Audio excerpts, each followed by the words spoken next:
Hello everyone. For this class you have a major assignment to do. It's a case study. You need to observe a student for 4 hours before doing this case study. I want you to think about this case study as you read through the Woolfolk text.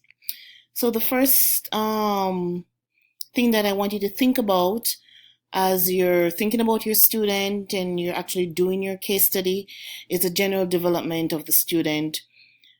Is it nature or nurture that is influencing this child's development?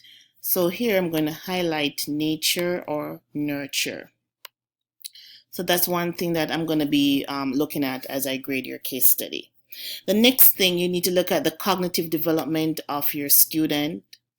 You also need to look at the social and the personal development of your participant. In this case study, the moral development of your student for this case study. So while you're reading your text, think about your student and think about how you're going to write this case study in terms of the general development, the cognitive, the personal, social, and the moral development of this student. Think about the strengths and weaknesses of the student, the assets, the needs of the student.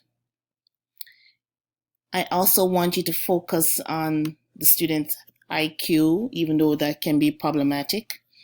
But think about that. What behavioral techniques would be best for the student if the student would need some form of behavioral techniques? And think about the overall development of the student and write about these things that you're observing. You could also interview the student, you could also interview the parent or the teacher, because you should be observing the student in a classroom setting.